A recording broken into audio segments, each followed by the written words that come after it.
Welcome to The Appleseed, the storytelling podcast from BYU Radio, where your family can gather for great stories from great storytellers in every episode. Stories bring us together, and we hope the stories on the show will spark memories and thoughts that you can share with the people you love. I'm your host, Sam Payne. You know, life is a road, and you're a lucky person if you get to walk some of that road with a sister. I mean, brothers are great. I've got 4 of them. Brothers, you're great. But boy, if you got a sister, you got someone who helps you see things in a different way, really, than anyone else can, who has your back in a way that no one else quite can. And while there's a lot in our first story that will make you think of having a brother, it's a story that's really about what it's like to have a sister. Here's playwright and storyteller Kevin Kling, recorded live in the Appleseed studio with a story called Walking to School with My Sister. It's great being back here. One of the things that most people do when they come to a new state or country, they say how they say hello in their country. So I'm going to teach you how we say hello in Minnesota, our greeting to each other, so that when you're there, you'll know what to do. And so I want everybody, full voice, let's say, hey. Hey. Very good. Now cut that volume in half. Hey. Hey. Right? Now cut that emotion into half. Hey. Hey. Perfect. Nice. All right, you may walk among us now. Another thing I want to get going on, get out of the way, is my arms, because you've probably noticed them. Have you noticed? They might be different than yours. Have you noticed that? If you didn't, God bless you. But my arms are probably different than yours. They're different than each other. My left arm, I have 4 fingers on this side, no thumb. And so if you want to high five after this show, you're out of luck, but we can high 4 all day. And I wear one of these braces. This brace protects my arm. It's what in school you're going to learn is an ectoskeleton. It protects from the outside. And it's great if you've got a brother, Perry Thrust. So that's my left arm. My right arm, I lost use of that in a motorcycle accident 23 years ago. It hasn't moved since, so if you see it move, you got to tell me after the show. I will get very excited. So I tell right away, because I notice there's young people in the audience, and I know that young people will wonder the whole time about my arms, and I've learned that adults are out there. I wonder if he knows about his arms. And, yeah, so now we're good. Okay, so my arms, and so I want to start because school is coming up, right? Are you all going back to school, or have you started yet? It's already started. We homeschool. So. It's already, oh, yeah, well. And do you take a summer break for homeschool? It's my first year doing it, so okay. Yeah. Are you the homeschooled? Yep. Oh, good. Oh, cool. Very cool. All right. Well, school for me, it was exciting going back. For one thing, we had new clothes. We had blue jeans that hadn't learned how to bend yet. They were like cardboard, and you first would be at a crease in the middle, and then they'd slowly work in as the year went on. Our shoes, we had gym shoes, and we got new gym shoes every year to wear in the gym. Teachers, we'd get new teachers. You have the same teacher, I'm guessing. Yeah, but that's good. And Miss Keller was one of my first teachers. She was my 3rd grade teacher. She had fiery red hair, and I loved her. And I just found a report card from her that at the bottom it said, Kevin has no understanding of the material, but I'm not worried about him. I loved her. She understood me.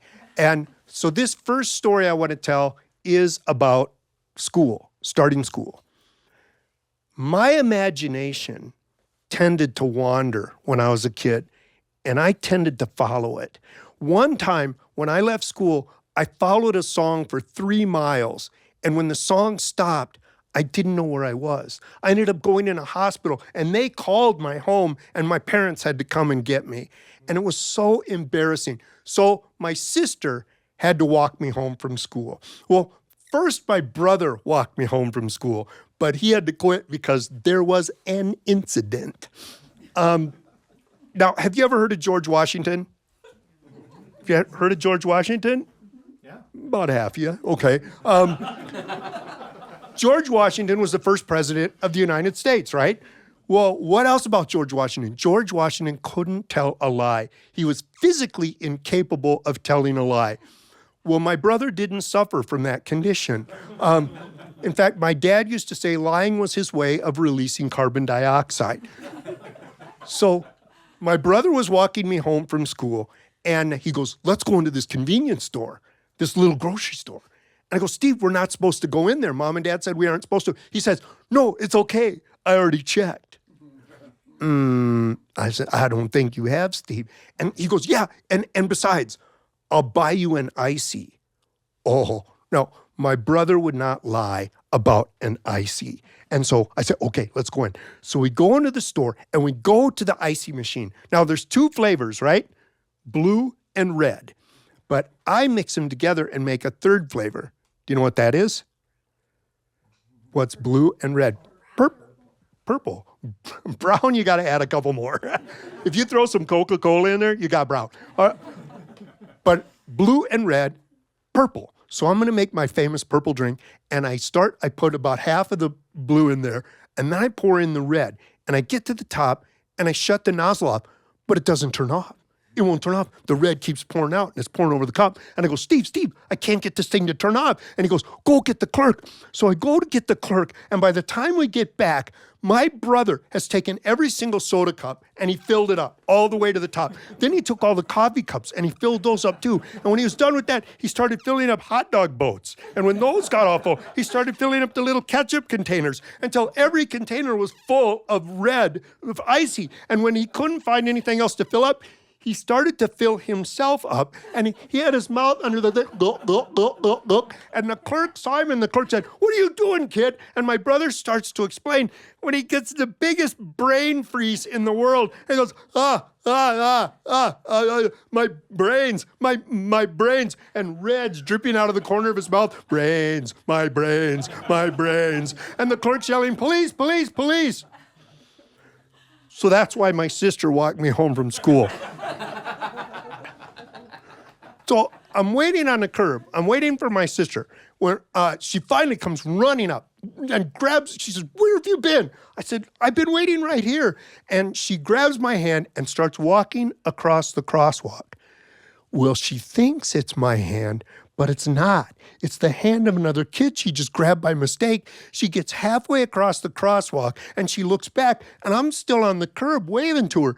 And she stops, and the whole crowd keeps going, and she looks and sees she's holding the hand of a boy about her same age.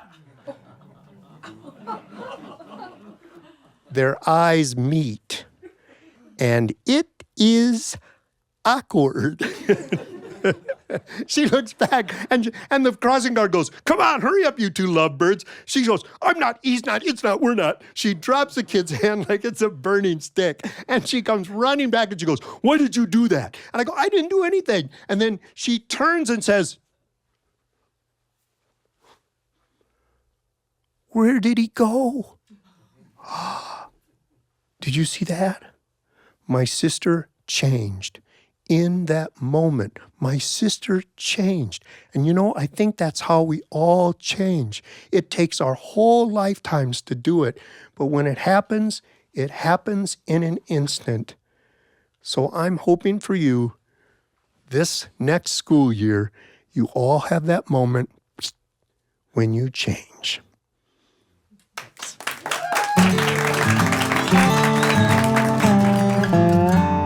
That was Kevin Kling with Walking to School with My Sister. You know, I have a sister. In fact, I have 3 of them. For a long time, though, I only had 1. We're 9 years apart, my sister and I.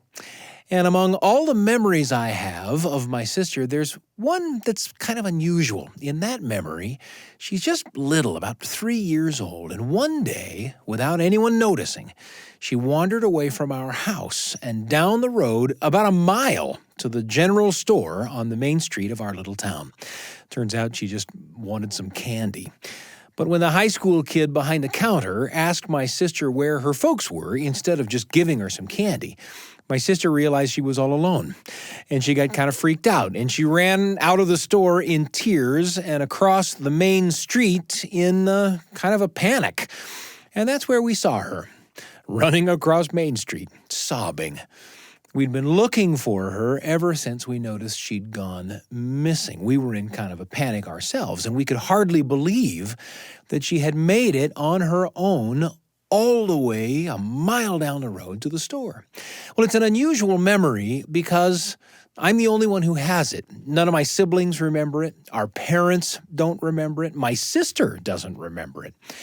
And in light of the complete lack of evidence of the thing actually happening, I think I may have dreamed it. I'm serious about that. It may not have happened at all. But my sister loves that story. In fact, she feels like it's a story that sums up the kind of person she is, heading out on headlong adventures, despite the danger, despite the things that may frighten her. Some of those adventures ending in tears and freaking her out a little, but still going. And that trip to the store may not have happened, but she's adopted it as kind of her archetypal story, like her origin story. And it fits her pretty well.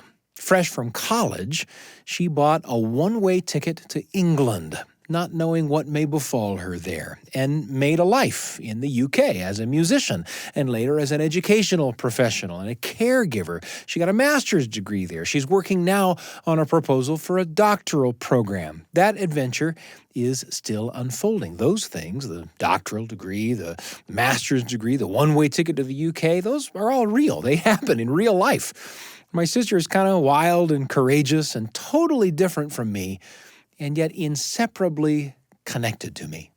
She has charged into adventures that I haven't charged into. And I think about her whenever I feel like I need to do something brave. Have you got a sister? Tell me about her. Better yet, tell her about her.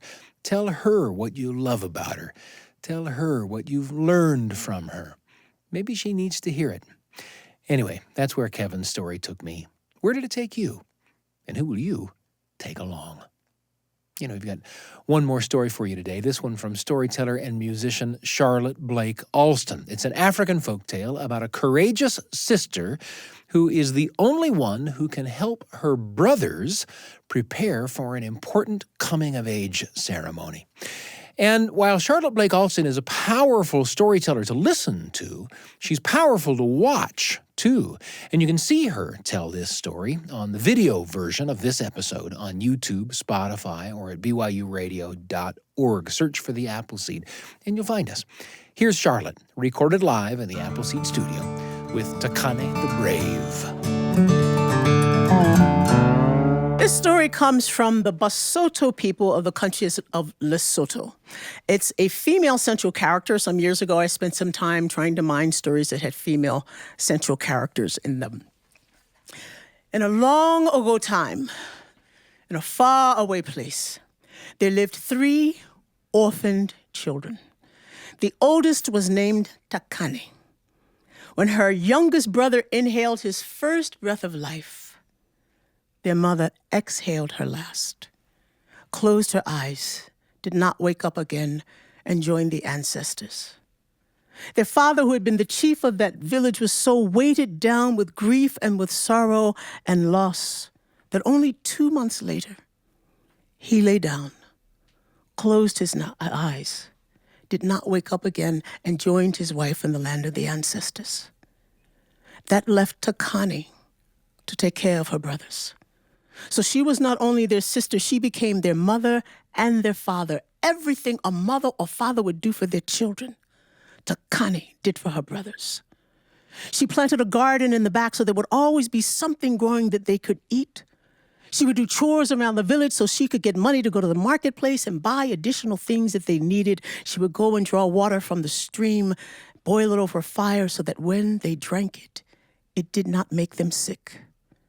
She worked extra hard in her village and other villages besides to earn enough money to buy school uniforms and supplies so her brothers could attend the village school because they could not go without those things. Everything a mother or father would do for their children, Thakane did for her brothers. Until the time came when they reached that age when the men of the village take all of the boys away from the village and teach them the ways of men. Yes, they learn to hunt, they learn to fish, but they also learn what it means to be a husband, a father, and to have the well-being of the village in their hands. They stay with the men anywhere from 5 weeks to 5 months, learning the ways of men. The last week, the boys are taken to what are known as loosening huts.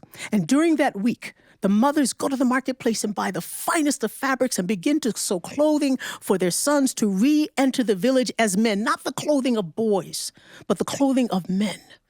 The fathers make shields for their sons to carry with them when they re-enter the village. Thakane did the same as the mothers and as the fathers were doing. She worked extra hard every single day, and she earned enough money to buy the finest fabrics in the marketplace and buy the materials she would need to make the shields, and she began to sew her brothers' loosening clothes for them, put them in a large basket with the shield, left her village, walked through the forest, up the mountain trails, came to the place where the loosening huts were, found the one where her brothers were, and tapped on the door. Her oldest brother opened the door. "My brothers," she said, "I have made your loosening clothes and shields for you." The older brother reached into the basket and lifted out the clothes and said, "Thakane, we cannot wear these." She says, "What do you mean? I made these with my own hands, just as the other mothers." "Yes, Thakane, but we are the sons of a chief. We must re-enter the village, the sons of a chief, men, wearing clothing and carrying shields made from the skins of the nanabolele. The terrible creatures who live below the dock. Well, how was anyone to do that?" He said, "If our father was alive, this is what he would do. This is how it must be, Thakane." She said, "I have done everything for you since our parents died. I have brought you right to the brink of manhood. It is time for you to do such things for yourself." "That's just it, sister. You have only brought us to the brink of manhood. In order for us to cross that threshold, we must re-enter the village, the sons of a chief, wearing clothing and carrying shields made from the skins of the nanabolele. This is how it must be, Thakane." And he shut the door. Thakane took the basket, left the loosening huts, walked back down the mountain trail, through the forest, back to her village, sat down beside her hut. She picked up a clay pot and a spoon and began to tap on it. And she began to tap louder and louder, and people began to come out of their huts. They said, "Thakane, what are you doing?" "My brothers," she said, "they say that the loosening clothes and shields I have made for them are not good enough. That because they are the sons of a chief, they must have clothing and shields made from the skins of the nanabolele. The terrible creatures who live below the dark waters. Well, how are you to do that? You are just a girl." All they had heard about these creatures were stories that they lived below the dark waters, whatever that meant, and they had skin that shine like all the stars in the sky. Thakane said, "I was tapping to see if anyone would be brave enough to go with me, since my brother said this is how it must be." Oh. Some of them turned their heads down towards the ground and began to take steps back away from Thakane. But one woman stepped forward and said, "Thakane, if you are brave enough to do this, I will go with you." And one by one, others began to step forward. The women cooked food for them to prepare on their journey to eat, but also to use as an offering to the nanabolele. They packed them onto 2 oxen, left the village, and began to walk all through the night. And early in the morning, they came to a broad, broad stream. Could this be the dwelling place of the nanabolele? Thakane took a chunk of meat, tossed it out onto the water, and called out, "Nanabolele, who shines in the night. They say that it is only right for my brothers to become men. They must have shields and clothes made from your shining skin. Nanabolele." And the water began to bubble and churn, and they prepared to look upon the terrible faces of the creatures, when up above the surface of the water there appeared a big bullfrog. It looked directly at Thakane and spoke. "Go further. Go further. Thakane remembered her mother's teachings, that if she should encounter a strange spirit, she should listen with her heart to see if it meant her harm. And if it did not, she could do as it said. She listened with her heart. It meant her no harm. So they left that first broad stream and they continued to walk all through the second night. And early in the morning, they came to a second broad stream. Could this be the dwelling place of the Nanabolele? Again, she took a chunk of meat, tossed it out onto the water, and called out, Nanabolele, who shines in the night. They say that it is only right for my brothers to become men. They must have shields and clothes made from your shining skin. Nanabolele. And the water began to bubble and churn, and one of the men picked up a spear and prepared to defend against the terrible creatures. When up above the surface of the water there appeared a bigger bullfrog. And just as the first, it looked directly at Thakane and spoke. Go further.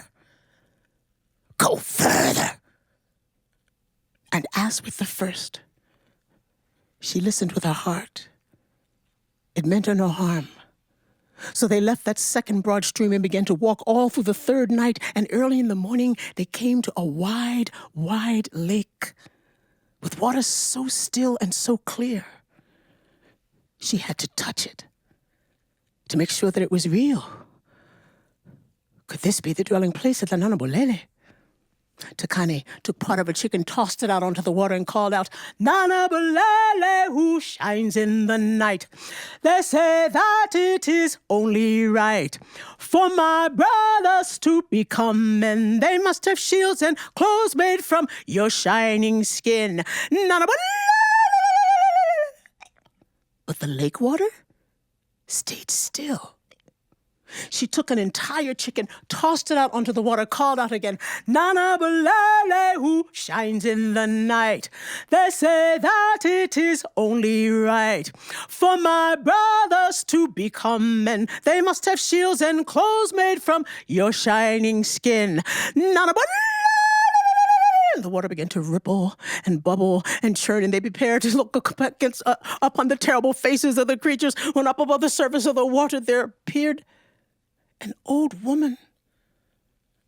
She had a walking stick. She pointed it at Thakane and motioned for her to follow. And then she disappeared down below the surface of the water. Thakane stepped out onto the clear, still lake and began to descend down, all the way down to the bottom where it was dry. There were huts everywhere. A village. Down below the waters? How could this be? And then she noticed there were huts, but there were no people. Old woman, she said, how is it there can be a village here with no people? Oh, said the old woman, the Nanabolele, they ate them all, the men, the women, the children, the chicken, the cattle, everything, gone. But what of you, old woman? Oh, too old and tasteless, I guess. Too tough to chew. They left me alive to take care of them. I heard your words, young woman. You are very brave. And Thakane told the old woman why she had come. Oh, she said, the only way that you can get the skin of the Nanabolele is to wait until they have eaten and fallen into a deep, deep sleep. Nothing can wake them up. Then you can remove the skin. They will not feel a thing. But right now, I must hide you because they will be coming soon. And she began to hide Thakane and her party and pushed against them mud and reeds and mud and reeds. And when she packed in the last bit of mud, shuma, shuma, the creatures began to enter the water from above. Saying, Kokenkai, I smell people. Oh, said the old woman, it is only the food I have prepared for you. Come eat. And eat they did noisily and sloppily, and when their bellies were full, as the old woman said, they fell into a deep, deep sleep.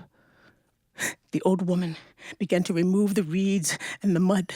Now, she said, you can choose the one that you want. Thakane looked from one to the other. It was just like the stories that she had heard. Their skin was shining like all the stars in the sky. she chose the largest one. She got a knife and began to remove the skin, and as the old woman said, it did not stir. She put the skin into a basket. "Now," said the old woman, "you must go quickly, because when they wake up, they will see that you have skinned one of them. They will follow you. Take with you this ironstone pebble. When you see the red dust clouds getting closer, you throw it down. It will begin to grow and protect you. Now go quickly, quickly, quickly." And they left the old woman all the rest of the food that they had, and they began to ascend higher and higher until they reached the top of the clear, still lake, and it was dark, but they did not wait for light. They began to run and run and run, and early in the morning when the sun was beginning to rise above the mountains, they looked back and she could see the red dust clouds getting closer. She threw down the pebble, and as the old woman said, it began to grow. When it got to her knees, they got on it. It grew to a mountain just as the Nanabolele reached it. They ran around and jumped and pawed and wore themselves out, trying to get to Thakane and her party, and fell into a deep, deep sleep. And as soon as they did, the mountain began to shrink smaller and smaller and smaller and smaller until once again, it was just an ironstone pebble, and she picked it up, and they continued to run and run and run through the night. And early in the morning when the sun was beginning to rise above the mountains, again she looked back and she saw the red dust clouds getting closer. Again she threw down the pebble. It began to grow. When it got to her knees, they got on it. It grew to a mountain just as the Nanabolele reached it. They ran around and jumped and pawed and wore themselves out, trying to get to Thakane and her party, and fell once again into a deep, deep sleep. And as soon as they did, the mountain began to shrink smaller and smaller and smaller and smaller until once again it was just an ironstone pebble, and she picked it up, and they continued to run all through the night. And early in the morning, when the sun was beginning to rise above the mountain, she could see the fires from her village. She could smell the food cooking. She began to shout and shout. The people turned. They saw the red dust clouds. They sent their dogs after the Nanabolele. They chased them all the way back to the first broad stream, all the way back to the second broad stream, all the way back to the clear, still lake, all the way to the bottom, where the old woman still takes care of them. Thakane took the skins to the one person who knew how to sew them into clothes and shields. And when her brothers re-entered the village, the sons of a chief, re-entering as men, wearing clothes and carrying shields made from the skins of the Nanabolele, the people went down on their knees. That was the last thing Thakane's brothers ever asked her to do for them. They built her her own hut, gave her 100 head of cattle, and she lived her days in peace and in happiness. And that is how it should be.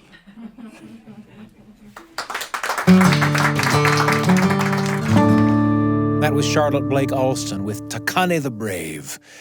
Can you remember a moment when a sister made a positive impact on you? Can you think back to a time when an act of bravery changed things for you? Was there a time when someone made a sacrifice for you? I bet you've got some stories. We hope you'll share them with the people you love. In fact, we hope you'll share the stories with us. You can tag us on social media, or you can send us a message at theappleseed@byu.edu. That's theappleseed@byu.edu. We want to thank Kevin Kling and Charlotte Blake Alston for sharing their stories with us today. You've listened to their stories, and now it's time to share some of your own.